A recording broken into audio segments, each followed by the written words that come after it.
صلى الله تعالى عليه وعلى آله وأصحابه أجمعين. أما بعد فأعوذ بالله من الشيطان الرجيم. بسم الله الرحمن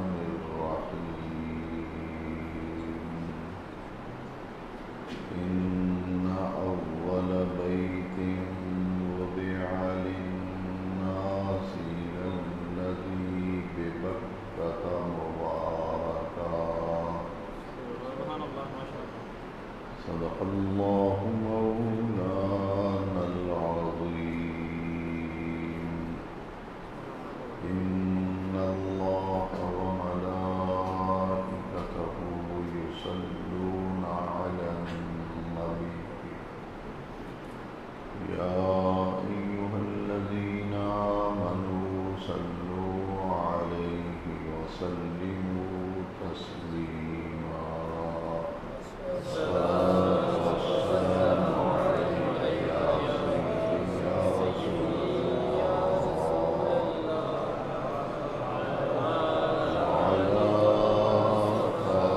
آلك وأصحابك يا خاتم النبيين.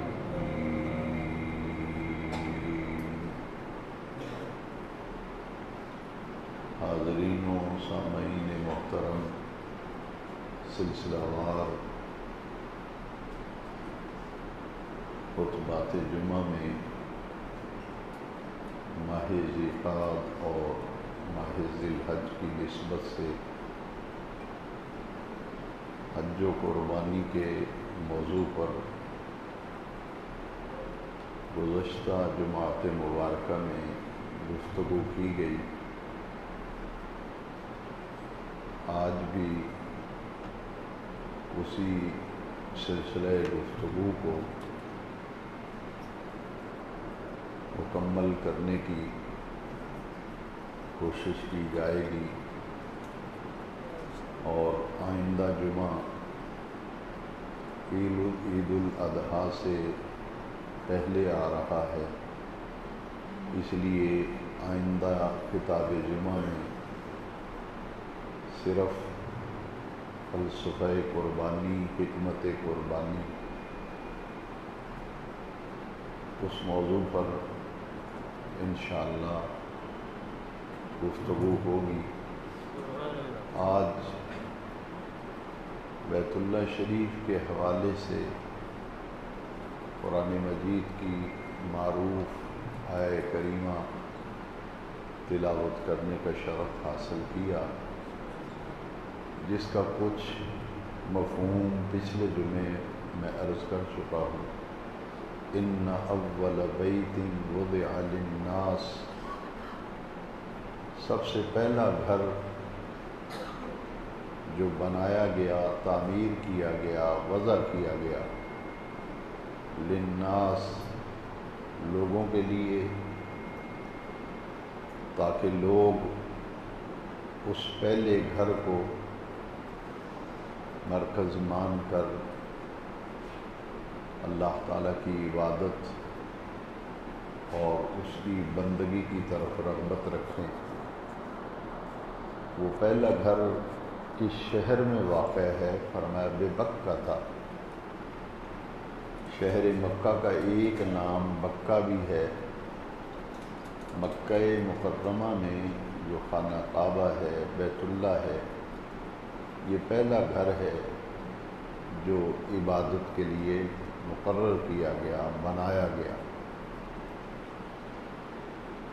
اس کی بنیادیں سب سے پہلے حضرت جبریل امین نے اپنا پر مار کر اس کی بنیادیں جو ہیں وہ نکالی، اور اس بیت اللہ کی تعمیر اول حضرت آدم علیہ السلام نے فرمائی. طوفان نوح تک یہ عمارت قائم رہی. اور طوفان نوح کے بعد جو سیلاب آیا، طوفان آیا، اس کے نتیجے میں یہ عمارت جو ہے یہ منہدم ہو گئی، اور پھر وقت گزرتا چلا گیا، اس کی بنیادوں پر ریت کے تہیں جم گئیں اور ریت کے ٹیلے اس جگہ پر نظر آتے تھے جہاں بیت اللہ شریف ہے۔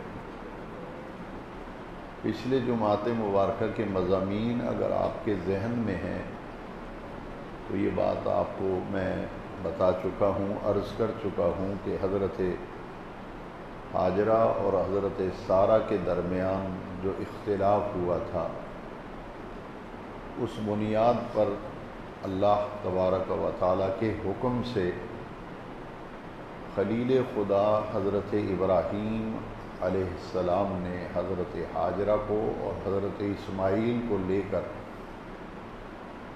ایک ایسی منزل کی طرف رخ کیا جہاں بیت اللہ شریف ہے۔ یہ وہ زمانہ تھا کہ یہاں کوئی آبادی، کوئی بستی، کوئی کسی شخص کا بسیرا یہاں نہیں تھا۔ پانی کا کوئی بھی چشمہ، پانی کا کوئی بھی ذخیرہ اس سرزمین پہ موجود نہیں تھا، سنگلاخ وادی تھی۔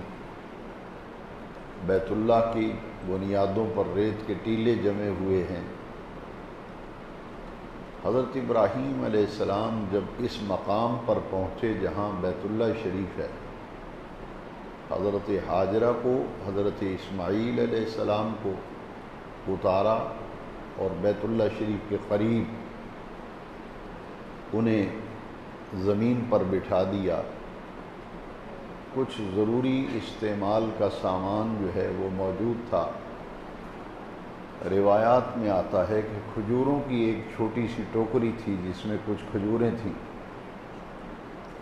روٹی کے چند ٹکڑے تھے، پانی کا ایک مشکیزہ تھا۔ یہ سارا سامان حضرت ابراہیم علیہ السلام نے اپنی اہلیہ مکرمہ اور اپنے فرزند ارجمند کو بیت اللہ شریف کے پاس بٹھا کر یہ سارا سامان وہاں رکھ دیا، اور کوئی گفتگو نہیں فرمائی، کوئی یہاں آنے کا مقصد بیان نہیں کیا کہ کتنی دیر کے لیے آپ کو میں چھوڑ کر جا رہا ہوں، کتنی دیر کے بعد آؤں گا، یہاں کیوں لایا گیا ہے، کوئی تفصیل نہیں بتائی۔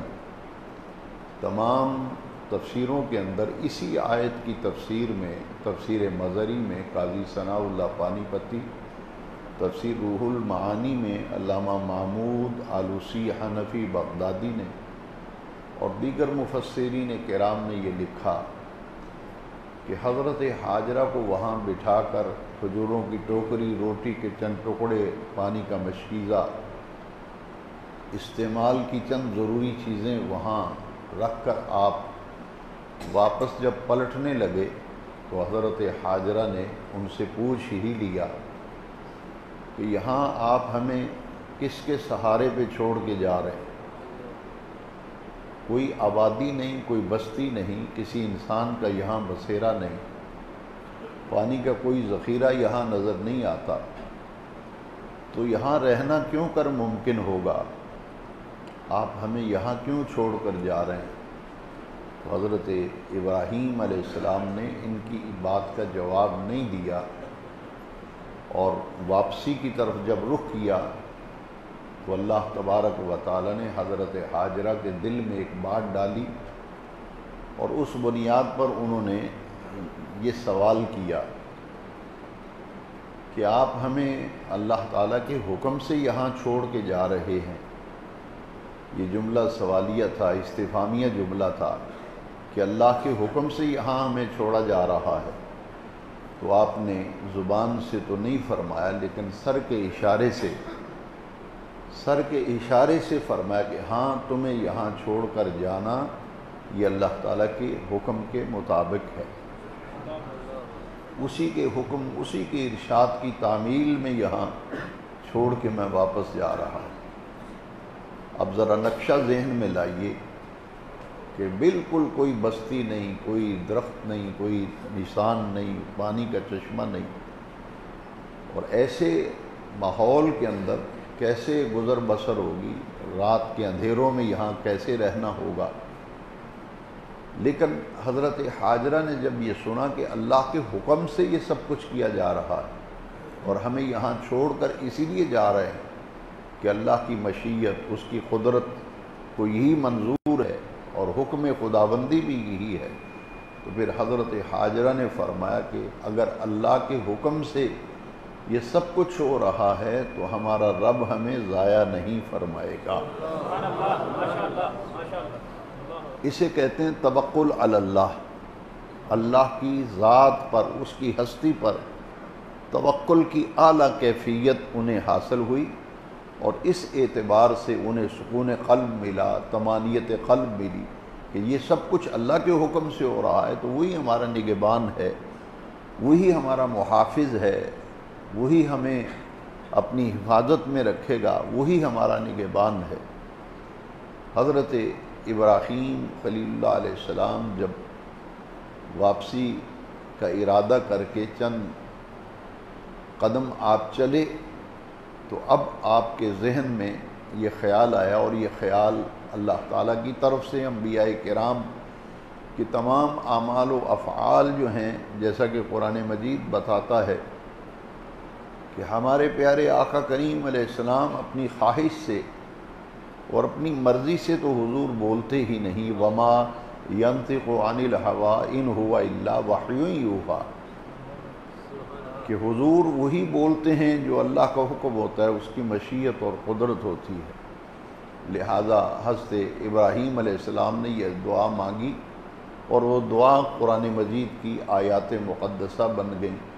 حضرت ابراہیم علیہ السلام نے یہاں ایک دعا فرمائی، اور یہ وہ دعا ہے جو آبادی مکہ مکرمہ، کہ مکہ شہر کیسے آباد ہوا، یہاں لوگوں کا بسیرا کیسے ہوا، یہاں مکان کیسے بنے، لوگ یہاں کیسے آباد ہوئے، اس آیت کے اندر غور کرنے سے وہ ساری باتیں سمجھ میں آتی ہیں۔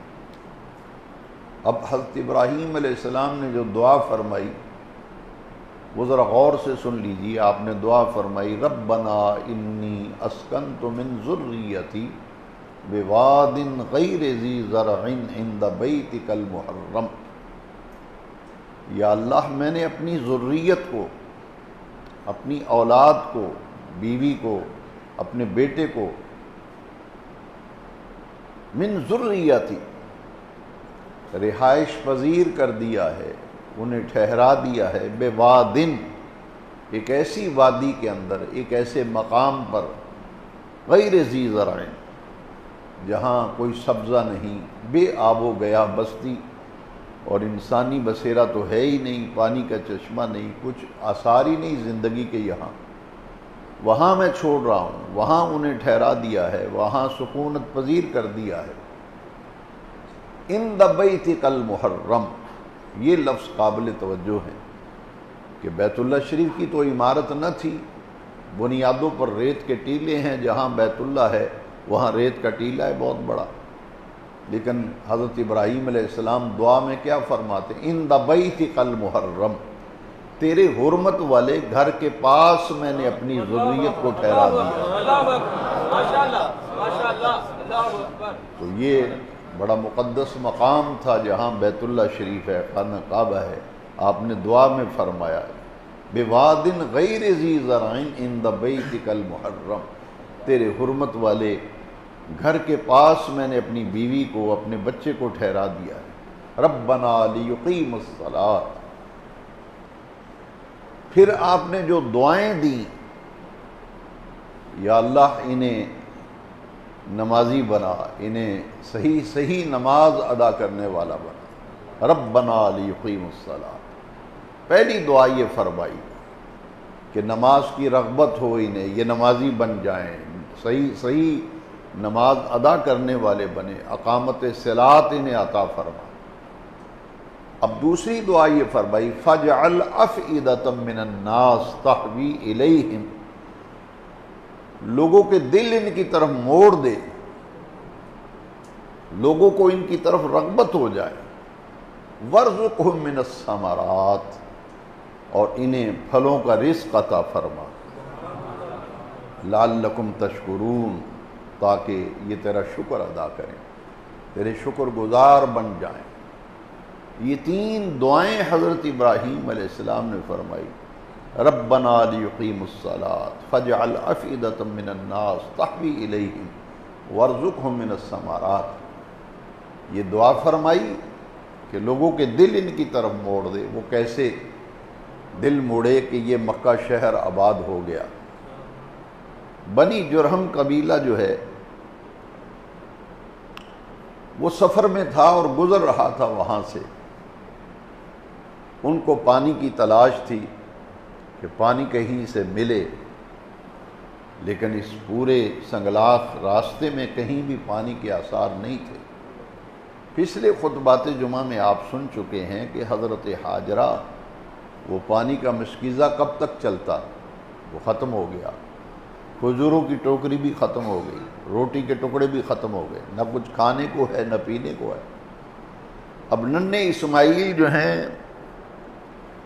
پیاس کی شدت سے ان کے حلق خشک ہو گیا، ہونٹ خشک ہو رہے ہیں، تو ماں کی مامتا جو ہے وہ برداشت نہ کر سکی، ان کے اندر ایک داعیہ پیدا ہوا کہ مجھے پانی کی تلاش کے لیے کچھ ہمت کرنی چاہیے۔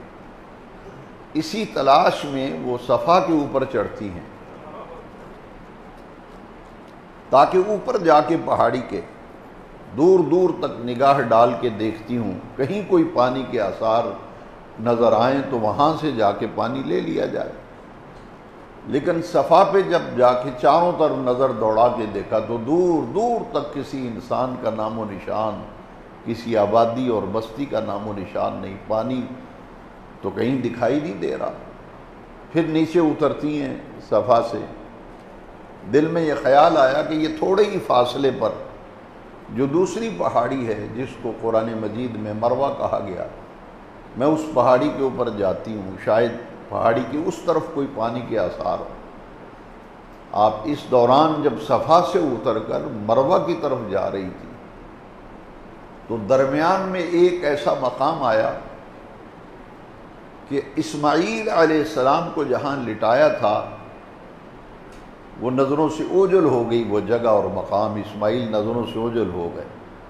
اب وہاں آپ نے تیز تیز قدم اٹھا کر جھپٹ کر چلنے کے انداز میں آپ نے چلنا شروع کیا، اور نگاہوں کا مرکز اپنا فرزند ہی تھا، اور جہاں دیکھا کہ اب اسماعیل دکھائی دینے لگے، نظر آنے لگے، وہاں آپ نے دوڑنا، تیز تیز قدم اٹھانا بند کر دی اور پھر معمول کی رفتار سے مروہ کی طرف جانے لگی۔ پھر مروہ کے اوپر تشریف لے گئی، وہاں جا کے دیکھا، چاروں طرف نظر دوڑائی، کہیں پانی کے آثار نہیں۔ اسی طرح 7 چکر لگائے انہوں نے پانی کی تلاش میں، صفا سے مروہ، مروہ سے صفا، 7 چکر لگائے، اور 7واں چکر جا کے ختم ہوا تھا مروہ پہ۔ جب مروہ پہ 7واں چکر ختم ہوا تو آپ کی نظر پڑی کہ جہاں اسماعیل کو لٹایا تھا وہاں پرندے اڑ رہے ہیں، اور پرندے بھی آبی پرندے تھے جو پانی کے پرندے ہوتے ہیں۔ وہاں سے پھر حضرت حاجرہ مروہ سے نیچے اتری اور سیدھی اس طرف تشریف لے گئی جہاں اسماعیل علیہ السلام کو لٹایا تھا۔ جب قریب جا کے دیکھا کہ آبی پرندے اڑ رہے ہیں اور نیچے پانی کا چشمہ جاری ہے، حضرت اسماعیل علیہ السلام کی ایڑیاں جو ہیں وہ زمین پہ رگڑ کھاتی ہیں تو اللہ تبارک و تعالی وہاں سے پانی کا ایک چشمہ جاری فرما دیتا۔ اب وہ پانی ابل رہا ہے زمین سے، چشمہ جاری ہو گیا۔ حضرت حاجرہ نے دیکھا کہ پانی پھیلتا جا رہا ہے، آپ نے پھر بلند آواز سے پانی کو مخاطب ہو کے فرمایا، یا معاون، اے پانی، زم زم، ٹھہر جا ٹھہر جا، رک جا۔ اور وہ پانی جو ہے حضرت حاجرہ نے جب فرمایا تو پانی وہاں تھم گیا۔ روایات میں آتا ہے کہ اگر حاجرہ علیہ السلام پانی کو رکنے کا حکم نہ دیتی تو روئے زمین پر یہ پھیل جاتا، پوری انسانیت کے لیے یہی پانی کافی ہوتا۔ اس نسبت سے اس پانی کا نام جو ہے وہ زمزم پڑ گیا، ماؤن زمزم، آب زمزم۔ یہ حضرت حاجرہ کے 7 چکر لگانا پچھلے خطبات میں عرض کر چکا ہوں کہ اسے حج کا حصہ ہے۔ عمرہ جب کیا جاتا ہے تو عمرے کا بھی حصہ ہے، طواف کعبہ کے بعد صفا مروہ کی سعی ہے، اور جب حج کیا جاتا ہے تو حج کا ایک اہم ترین رکن جو ہے وہ ہے طواف زیارت۔ تو طواف زیارت جو ہے اس کے اندر کعبے کے 7 چکر لگا کر پھر صفا مروہ کی سعی کی جاتی ہے، اور میں نے عرض کیا تھا کہ پھر منا کے اندر واپس جانا پڑتا ہے طواف زیارت کرنے کے بعد۔ تو مناسک حج پر چونکہ میں گفتگو کر چکا ہوں، آج صرف اتنی بات سمجھیے کہ مکہ مکرمہ کی آبادی اور بیت اللہ شریف کی طرف لوگوں کی رغبت، اور یہ کیسے تعمیر ہوا۔ پانی کا چشمہ جاری ہو گیا، حضرت حاجرہ پانی نوش فرماتی، اور اس پانی کے اندر اللہ تبارک و تعالی نے یہ خاصیت رکھی ہے کہ یہ مکمل طور پر غذا ہے۔ زمزم پینے کی بدولت انہیں کسی اور غذا کی پھر حاجت نہیں رہتی تھی۔ چند ہی دنوں بعد عرب کا ایک مشہور و معروف قبیلہ تھا، بنی جرہم قبیلہ۔ وہ خانہ بدوش لوگ تھے، جیسے آپ دیکھتے ہیں کہ ہمارے پنجاب میں بھی خانہ بدوش ہوتے ہیں۔ یہ بنی جرہم جو ہے یہ سفر کے اوپر تھے۔ ان کا گزر جب یہاں مکہ شریف آج آباد ہے اس کے قریب سے جب گزر ہوا تو انہوں نے کسی سے کہا کہ بھائی دیکھو جا کے پانی کا ذخیرہ ہمارے لشکر میں ختم ہو گیا ہے، پورے قافلے کے پاس پانی کی بوند نہیں، اب سواریاں بھی تھک چکی ہیں، ہمارے حلق بھی خشک ہو رہے ہیں، پیاس سے ہماری جان جا رہی ہے، کوئی پانی کے آثار کہیں سے دکھائی دیں تو جاؤ اور بشکیزیں بھر کے لے آؤ۔ اسی تلاش کے اندر بنی جرہم قبیلہ بیت اللہ شریف سے کافی فاصلے پر ٹھہرا ہوا تھا، تو ان کے لوگ پانی ڈھونڈتے ڈھونڈتے آئے۔ انہوں نے جب کسی بلند مقام پہ چڑھ کے دیکھا تو انہیں بھی جہاں بیت اللہ شریف ہے کچھ آبی پرندے نظر آئے، اور انہوں نے یہ سمجھ لیا کہ یہاں کچھ آبی پرندے ہیں تو لگتا ہے یہاں پانی کے کچھ آثار ہوں گے یا پانی موجود ہوگا۔ وہ لوگ اس طرف چلنا شروع ہوئے، قافلے کے چند لوگ تھے، جب قریب آ کے دیکھا تو ایک خاتون ہے، ان کی گود میں ایک بچہ ہے، تھوڑا سا سامان پڑا ہے اور پانی کا چشمہ جاری ہے۔ اب آپ اندازہ فرمائیے کہ ایسے ماحول میں جب کہ پانی میسر ہی نہ ہو، کسی کو ایسا پانی کا آثار مل جائیں تو اس کی خوشی کی کیا کیفیت ہو۔ انہوں نے ایک دوسرے کو مبارکبادیں دی کہ خوشخبری ہو، بشارت ہو کہ جس پانی کی تلاش میں ہم نکلے تھے ہمیں وہ مقصود مل گیا، وہ مطلوب مل گیا۔ تو حضرت حاجرہ نے انہیں پانی استعمال کرنے کی اجازت دی۔ وہ پانی جب لے کر کے گئے، انہوں نے اپنے قافلے کے سردار کو یہ ساری بات بتائی کہ ایسا معاملہ ہے، وہاں ایک عورت بیٹھی ہے، گود میں بچہ ہے، پانی کا چشمہ جاری ہے، یہ انہونی بات ہے، لگتا ہے کہ ایک بہت بڑا ایسا واقعہ ہے جو محیر العقول ہے۔ پورا قافلہ جو ہے اس طرف رخ کرتا ہے کہ سنگلاخ وادی کے اندر زمین کی سطح پہ پانی کے چشمے کا جاری ہونا یہ تو عقل میں آتا نہیں۔ خود اپنی آنکھوں سے دیکھنے کے لیے جب وہ چل کر پورا قافلہ یہاں پہنچا تو دیکھا کہ پانی موجود ہے، حضرت حاجرہ موجود ہیں، حضرت اسماعیل موجود ہیں۔ انہوں نے وہاں اپنا ڈیرا لگایا اور خیمے لگا لیے، اور انہوں نے حضرت حاجرہ سے اجازت مانگی کہ ہمیں بھی اس پانی کے استعمال کی اجازت دیجیے۔ آپ نے فرمایا کہ یہ کسی کا حق نہیں ہوگا، حق میرا ہی ہوگا کہ اس پر کوئی اپنا حق جتائے، لیکن سب کو پینے کی اجازت ہوگی، استعمال کی اجازت ہوگی۔ اس پر حق ہونے کو کوئی دعوے دار نہیں ہوگا انہوں نے اس شرط کو قبول کر لیا اور بستی وہاں آباد ہو گئی، اور ان میں سے کچھ لوگ جو ہیں اپنے خاندان کے لوگوں کو جا کے بتا کے آئے کہ ہمیں تو وہاں سنگلاخ وادی میں پہاڑوں کے دامن میں ہمیں ایک چشمہ مل گیا ہے پانی کا، اور وہاں ایک عجیب واقعہ ہے جسے ہم معجزہ کہتے ہیں یا جسے اللہ کی قدرتوں کا ظہور کہتے ہیں۔ انہوں نے کہا کہ یہ بڑا محیر العقول واقعہ ہے، لہذا وہیں ہم قیام کرتے ہیں۔ ان کے خاندان اور قبیلے کے لوگ بھی آہستہ آہستہ دوسرے علاقوں سے نقل مکانی کر کے اس مقام پر آ گئے جہاں آج مکہ آباد ہے۔ تو اس مکہ شہر کی آبادی سب سے پہلے آنے والا جو خاندان تھا، جو قبیلہ تھا، اس کا نام بنی جرہم قبیلہ تھا۔ یہ لوگ ایسے یہاں آباد ہوئے، پھر یہاں سے واپس گئے ہی نہیں، یہاں سے گئے نہیں۔ وہ کیا کرتے تھے؟ شکار کیا کرتے تھے، اور شکار کر کے اس کا گوشت جو ہے وہ کھاتے تھے۔ حضرت اسماعیل علیہ السلام پروان چڑھنے لگے، یہاں چھوڑ کر گئے تھے حضرت ابراہیم علیہ السلام، عرصہ دراز گزر گیا۔ اب حضرت اسماعیل علیہ السلام کی عمر مبارک جب 13 برس ہوئی تو اس وقت یہ قربانی کا حکم آیا تھا۔ حضرت ابراہیم علیہ السلام تشریف لائے اور خواب مسلسل دیکھا کہ میں اپنے بیٹے کو ذبح کر رہا ہوں۔ 2 مرتبہ یہ خواب دیکھا تو اونٹوں کی قربانی کر دی، تیسری مرتبہ پھر یہ خواب دیکھا۔ نبی کا خواب اللہ تعالیٰ کی وحی ہوتا ہے، آپ سمجھ گئے کہ اللہ تبارک و تعالیٰ نے جیسے پہلے مجھے مختلف امتحانات میں ڈالا تھا، آزمائشوں میں ڈالا تھا، اس کا آج میں تذکرہ نہیں کروں گا کہ پچھلے جماعت میں آپ سن چکے ہیں کتنی آزمائشیں تھیں۔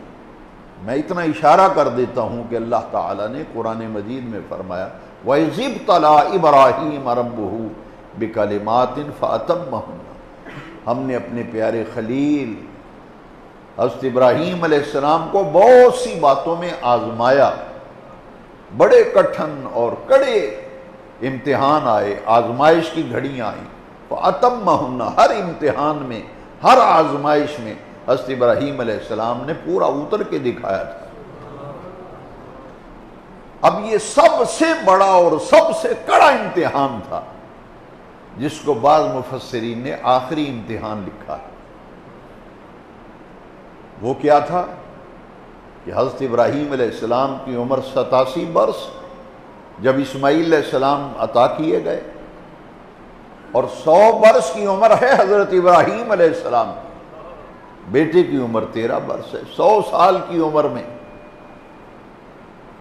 اب حکم آ گیا کہ اس بیٹے کو جو اکلوتا بیٹا ہے میرے راستے میں قربان کیجیے۔ حاضرین محترم، یہاں محض واقعہ سنانا مقصود نہیں، بلکہ جیسا کہ میرا طریقہ کار ہے میں اس واقعے کی تہ تک پہنچنا چاہ رہا ہوں۔ اگلے جمعے انشاءاللہ اس کا آغاز ہو جائے گا کہ یہ حکمت تھی قربانی کی، یہ فلسفہ تھا کہ اپنی محبوب ترین شے، بلکہ اگر یہ کہا جائے کہ زندگی کے آخری مراحل ہیں اور اس آخری مرحلے میں جو بڑھاپے کی بھی ساکیاں ہیں، ایک ہی بیٹا ہے اور بیٹا نیک ہو، اولاد نیک ہو تو وہ آنکھوں کی ٹھنڈک ہوتا ہے، اس کو بھی قربان کرنے کا حکم دیا۔ آگ میں چھلانگ لگانے کا حکم ملا تو آگ میں چلے گئے، جیل میں جانے کا جب امتحان آیا تو جیل کے اندر تشریف لے گئے، اور آج یہ امتحان ہے، کڑا امتحان اور بڑی کڑی آزمائش تھی، کٹھن مرحلہ تھا کہ بیٹے کو ذبح کرنا، لیکن خلیل جو ٹھہرے، قرآن مجید میں فرمایا وَاتَّخَذَ اللَّهُ إِبْرَاهِيمَ خَلِيلًا، انبیاء میں سے خلیل تو ایک ہی ہیں، حضرت ابراہیم علیہ السلام۔ اب آزمائش جب آئی تو پھر آپ مکہ شریف پہنچے، حضرت حاجرہ سے کہا کہ بیٹے کو تیار کرو، مکہ شہر بستی آباد ہے، خیمہ بستی ہے، لوگ ٹھہرے ہوئے ہیں۔ جب چھوڑ کے گئے تو بے آب و گیا جنگل تھا، چھری اور رسی لے کر حضرت حاجرہ نے پوچھا کہ چھری کی کیا حاجت و ضرورت ہے اور رسی کو کیا کریں گے؟ آپ نے فرمایا کہ شاید اس کی ضرورت پڑ جائے، قربانی کرنا پڑے، اس کی ضرورت پڑ جائے۔ تیار کیا تو آخر پوچھ ہی لیا کہ کہاں جا رہے ہیں، بیٹے کو تیار کروا رہے ہیں۔ فرمایا کہ آج ہم ایک ضیافت میں جا رہے ہیں، اور وہ ضیافت کس کی ہے؟ فرمایا اللہ کی ضیافت ہے، اس کے بلاوے پہ جا رہے ہیں۔ دیا بیٹے کو، جیسے ہی گھر سے نکلے مکہ مکرمہ سے، اب رخ کس طرف ہے؟ منا کے اندر جہاں قربانی ہوئی تھی، وادی منا میں۔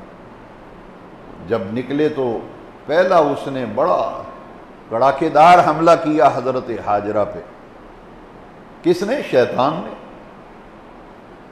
اس نے کہا کہ اے حاجرہ، تمہیں معلوم ہے کہ تمہارے شوہر تمہارے بیٹے اسماعیل کو کہاں لے کر کے گئے؟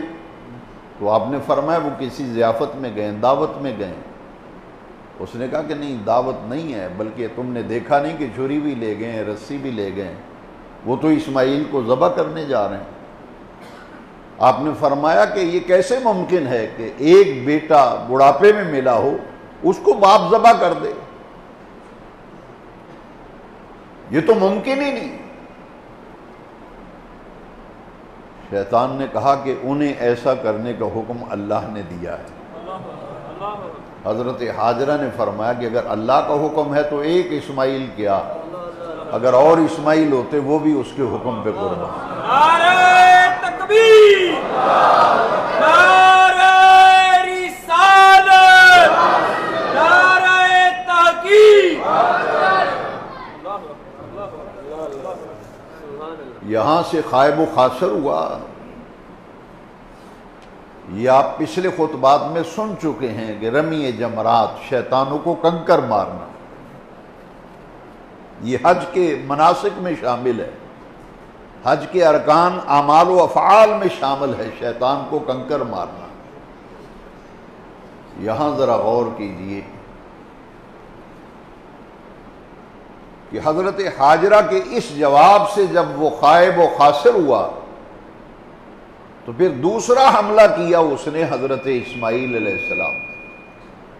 وہ جا رہے ہیں، وہ راستے میں جا کے کہتا ہے کہ اے ننھے اسماعیل، تمہیں معلوم ہے کہ تمہارا باپ تمہیں کہاں لے جا رہا ہے؟ یہ تو تمہیں ذبح کر دے گا، دیکھو اس کے ہاتھ میں چھری ہے، اس کے ہاتھ میں رسی ہے۔ حضرت اسماعیل علیہ السلام نے فرمایا کوئی باپ اپنے بیٹے کو کیسے ذبح کر سکتا ہے؟ یہاں بھی شیطان نے وہی جملے کہے جو حضرت حاجرہ سے، یہ سب کچھ اللہ کے حکم سے کر رہا ہے ابراہیم۔ حضرت اسماعیل علیہ السلام نے فرمایا اگر اللہ کے حکم سے کیا جا رہا ہے تو پھر مجھے 1000 مرتبہ بھی جان ملے، میں اللہ کے راستے میں اپنی جان پیش کروں۔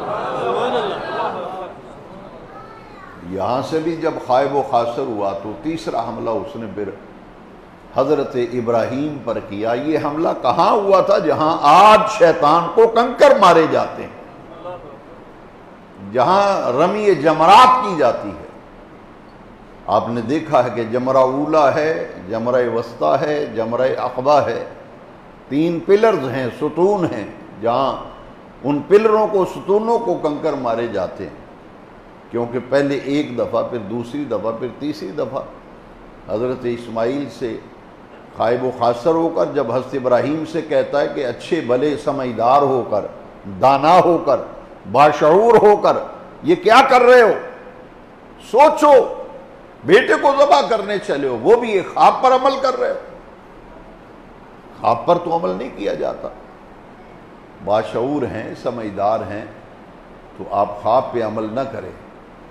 آپ سمجھتے تھے کہ شیطان ہے، آپ نے لاہور پڑھا اور کنکر اٹھا کے شیطان کو مارا۔ دوسری مرتبہ پھر کہا کہ دیکھو بڑھاپے کی عمر میں تمہیں بیٹا ملا ہے، تمہاری آنکھوں کی ٹھنڈک ہے، اب بھی کچھ خیال کرو، اس ارادے سے باز آ جاؤ۔ پھر آپ نے کنکر مارے۔ تیسری مرتبہ پھر کہا کہ اگر تم اس کو ذبح کر دو گے تو جانتے ہو تمہارا تو پیچھے نام لینے والا کوئی نہیں ہوگا، اپنے ہاتھوں سے اپنی نسل کو کاٹ رہے ہو۔ یہاں بھی کنکر مارے۔ وہ 3 مقامات جہاں حضرت ابراہیم علیہ السلام شیطان کو کنکر مارے تھے، یہی جمرات ہیں، جمرہ اولا، جمرہ وسطیٰ، جمرہ عقبہ۔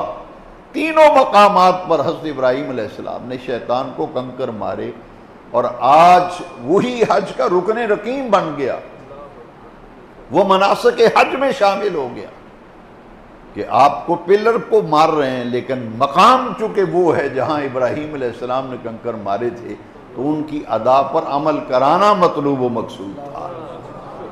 صفا مروہ میں حضرت حاجرہ دوڑی تھی پانی کی تلاش میں، لیکن ان کی ادا پر عمل کرانا مقصود ہے، لہذا وہاں بھی دوڑنے کا حکم ہے۔ یہاں جب کنکر مارے شیطان کو، پھر آپ آگے بڑھے۔ آج کہا جاتا ہے کہ اسی جگہ پہ قربان گاہ ہے، واللہ عالم بالصواب، اللہ بہتر جانتا ہے کہ یہ جگہ ہے یا اور ہے، لیکن مشہور یہی ہے کہ منی کے اندر جہاں قربانیاں کی جاتی ہیں، آج یہ غالباً وہی مقام ہے جہاں ابراہیم علیہ السلام نے حضرت اسماعیل کی قربانی کی تھی۔ جب اس مقام پر پہنچے تو پھر قرآن مجید میں ذرا تفصیل سے بیان کیا گیا۔ یہاں پہنچ کے آپ نے اپنے بیٹے کے سر پہ ہاتھ رکھا، 100 سال کا باپ ہے، 13 سال کا بیٹا ہے، سر پہ ہاتھ رکھا ہے، منی کی وادی ہے مکہ کے نواح میں، یہاں سر پہ ہاتھ رکھ کے حضرت ابراہیم فرماتے ہیں یا بنیا انی ارا فی المنام، اے میرے بیٹے میں نے خواب دیکھا ہے۔ انی ارا فی المنام یہ مضارع کا صیغہ ہے، اور مضارع کے اگر معنی کریں تو یہ بنتا ہے انی ارا میں دیکھتا ہوں، میں دیکھتا ہوں، مسلسل دیکھتا ہوں، پہلی رات بھی دیکھا، دوسری رات بھی دیکھا، آج کی رات بھی دیکھا۔ انی ارا میں دیکھتا ہوں فی المنام خواب میں، انی اذبحک میں تجھے ذبح کرتا ہوں، میں نے خواب دیکھا ہے، دیکھتا ہوں۔ فانظر ماذا تری، پچھلے خطبات جمعہ میں اگر مضمون آپ کو یاد ہے تو آپ سن چکے ہیں کہ حضرت اسماعیل علیہ السلام بھی اللہ کے پیغمبر ہیں، اللہ کے نبی ہیں، اور نبی کا خواب وحی کے مرتبے میں ہوتا ہے۔ حضرت ابراہیم نے خواب دیکھا ہے تو فرمایا یا بنی انی ارا فی المنام انی اذبحک، میں تجھے ذبح کر رہا ہوں، فانظر ماذا تری،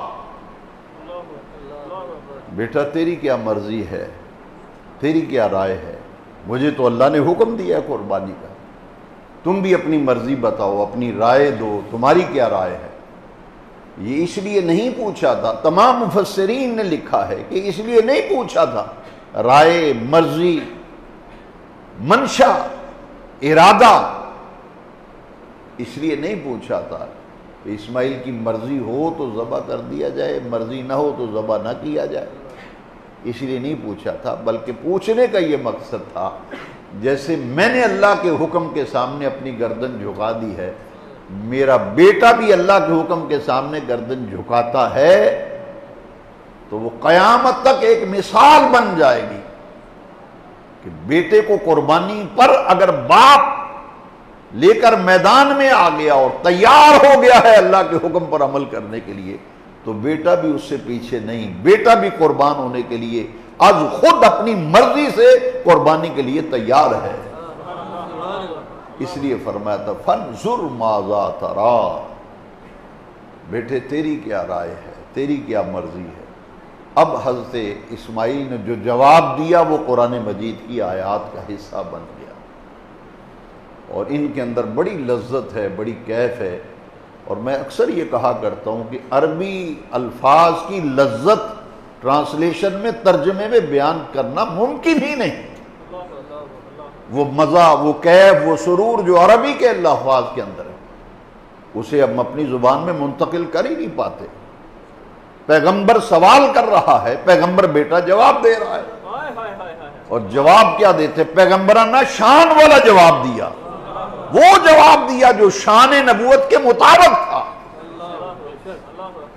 یا ابت افعل ما تؤمر، اے میرے پیارے ابا جان، افعل، کر گزریے، وہ کام کر دیجئے، تاخیر نہ کیجئے، ما تؤمر، جس کا اللہ نے آپ کو حکم دیا ہے۔ یا ابت افعل ما تؤمر، اللہ کے حکم پر عمل کیجیے۔ گویا کہ اپنی زبان سے یہ ارشاد فرما دیا کہ ابا جان، اگر آپ ارشاد خدا بندی کے سامنے گردن جھکا کر اس کی رضا پر راضی ہو کر چھری رسی لے کر بیٹے کو لے کر منانے آ گئے ہیں تو ابا جان پھر پریشان نہ ہو، بیٹا بھی قربان ہونے کے لیے تیار ہے۔ میں تیار ہوں۔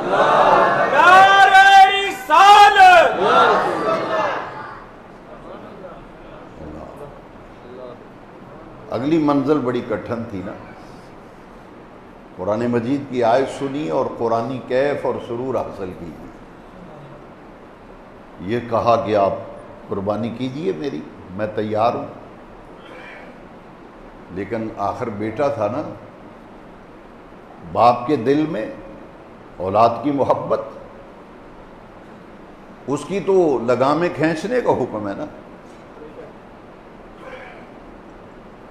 والدین کے لیے اولاد کے دل میں وہ تڑپ نہیں ہوتی اکثر و بیشتر، الا ماشاء اللہ۔ سب لوگ برابر نہیں، پانچوں انگلیاں برابر نہیں، کچھ میں ہے بات یہ، لیکن جو محبت باپ کے دل میں اولاد کی ہوتی ہے وہ اولاد کے دل میں وہ باپ کا احترام و جذبہ شاذ و نادر کہیں دیکھنے میں آتا ہے۔ ماں تو رات کو سوتی نہیں، بیٹا بغیر بتائے اگر رات کو تاخیر کر دے گھر نہیں آتا تو باپ کے دل پر قیامت گزرتی ہے۔ آج کل کی اولاد اس حقیقت کو نہیں سمجھ پا رہی، وہ پتہ نہیں کیا سمجھتے ہیں، کیا سوچتے ہیں، لیکن باپ کو دل کا دھڑکا لگ جاتا ہے۔ ماں کے ہاتھ اللہ کی بارگاہ میں اٹھتے ہیں، یا اللہ میرے بیٹے کی خیر، اتنی دیر ہوگی میرا بیٹا نہیں آیا، خیر سے گھر آئے۔ لیکن جو باپ کے دل میں اولاد کی محبت ہے نا، اس کا درجہ ہی کچھ اور ہے، اس لیے لگامیں کھینچنے کا حکم ہے۔ یا ایھا الذین آمنوا قوا انفسکم واہلیکم نارا۔ اولاد کی محبت میں اتنے آگے نہ نکل جانا کہ حلال حرام کی تمیز ختم کر دو۔ پھر فرمایا قوا انفسکم واہلیکم نارا، خود بھی جہنم کی آگ سے بچو، بیوی بچوں کو بھی جہنم کی آگ سے بچاؤ۔ لیکن جب اولاد کا معاملہ آیا تو پھر سورہ بنی اسرائیل میں تفصیل سے فرما دیا، لا تقل لہما اف لا تنہرہما، ماں باپ کے سامنے اف نہ کرو، انہیں جھڑکو مت۔ اسی دائرہ بشری اور بشری تقاضوں کے مطابق ظاہر ہے بیٹے کو جب باپ ذبح کرے گا تو باپ کے دل میں خیال ہے کہ بیٹا تڑپے نہ، کہیں کچھ اور معاملہ نہ ہو، تو اب بیٹے نے جواب کیا دیا جس کو قرآن کا حصہ بنا دیا گیا، ابا جان وہ کام کر گزریے جس کا حکم دیا ہے، افعل ما تؤمر۔ اب اپنی بات شروع کر دی، ستجدنی انشاء اللہ من الصابرین۔ پہلے یہ عرض کی ابا جان مجھے قربان کیجئے، میری قربانی کیجئے، اب فرمایا ابا جان میری فکر نہ کرنا، ان قریب آپ دیکھ لیں گے جب چھری چلے گی آپ مجھے صابرین میں سے پائیں گے۔ قرآن کی آیت ہے، ستجدنی انشاء اللہ من الصابرین، ان قریب آپ ابھی دیکھ لیں گے جب چھری چلے گی میں تڑپوں گا نہیں، آپ دیکھیں گے میرا نام صابرین میں لکھا جائے گا۔ لیکن ابا جان اتنی بات ضرور ہے، میرے پاؤں باندھ لیجئے، ہاتھ باندھ لیجئے، میرا جسم جکڑ لیجئے تاکہ آپ کی چھری چلے تو میں تڑپوں تو خون کے چھینٹے آپ کے لباس اور جسم پہ پڑے، میرا نام بے ادبوں میں لکھ دیا جائے، اس لیے مجھے رسیوں میں جکڑ لیجئے تاکہ میں حرکت نہ کروں، بے خبری میں چھینٹے آپ کے لباس پر نہ پڑے، جسم نہ۔ دوسرا مجھے سیدھا مت لٹا کے ذبح کرے، مجھے پیٹ کے بل اوندا کر کے لٹائے، چھری اوپر سے نہیں چلے نیچے سے چلے۔ دو باتیں۔ تیسری بات یہ کہ میرا قربانی ہو جانے کے بعد میرے کپڑے اتار کر میری ماں کو دے دینا، یہ میرے کپڑے لے جانا اور میری اماں جان کو میرا یہ لباس دے دینا کہ یہ تیرے اس بیٹے کے کپڑے ہیں جس کی قربانی اللہ نے قبول کر لی۔ یہ باتیں حضرت ابراہیم سے کی، اب لٹایا ہے، منا کی وادی ہے، پیٹ کے بل اسماعیل لیٹے ہیں، رسیوں میں جکڑے ہوئے ہیں۔ ابراہیم علیہ السلام تیزی سے چھری چلاتے ہیں، جب چھری چلائی اللہ اکبر تو چھری کام ہی نہیں کرتی۔ دیکھا کہ وہ نرم و نازک گلا ہے اسماعیل کا، زور سے چھری چلاتے ہیں لیکن وہ کام ہی نہیں کر رہی۔ غصے میں آ کے چھری کو پتھر کے اوپر مارا، پتھر کے 2 ٹکڑے ہو گئے۔ روایات میں آتا ہے کہ چھری نے زبان حال سے کہا کہ اے ابراہیم، تو نے پتھر پہ مارا، میں نے 2 ٹکڑے کر دیے۔ اسماعیل کے نرم و نازک حلق پر میں کیوں نہیں چل رہی؟ اس لیے کہ مجھے اللہ نے چلنے سے روک دیا ہے۔ اب قربانی کرنا تھی نا، زور سے جب چھری چلائی اللہ کے حکم کے مطابق، خون کا ایک فوارہ چھوٹا، آنکھوں کے سامنے کپڑا لٹکا ہوا تھا۔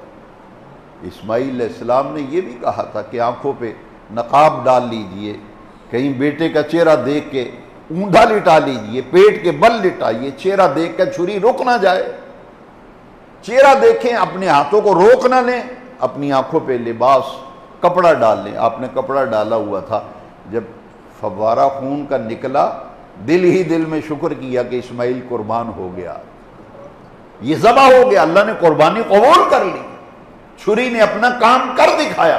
جیسے ہی نقاب الٹ کے دیکھا، پلٹ کے دیکھا، اسماعیل مسکرا رہے ہیں کھڑے ہوئے، اور جہاں اسماعیل کو لٹایا تھا وہاں ایک مینڈا دبا ہوا پڑا ہے، ایک دمبا دبا ہوا پڑا ہے۔ اللہ، میں نے تو اسماعیل کو لٹایا تھا۔ وہ کھڑے مسکرا رہے ہیں، ادھر دمبا ذبح ہوا پڑا ہے۔ قرآن نے فرمایا وَتَرَكْنَا عَلَيْهِ فِي الْآخِرِينَ فَدَيْنَاهُ بِذِبْحٍ عَظِيمٍ۔ جنت میں سے اللہ نے ایک دمبا بھیجا، مینڈا بھیجا، یہ فدیہ تھا حضرت اسماعیل علیہ السلام۔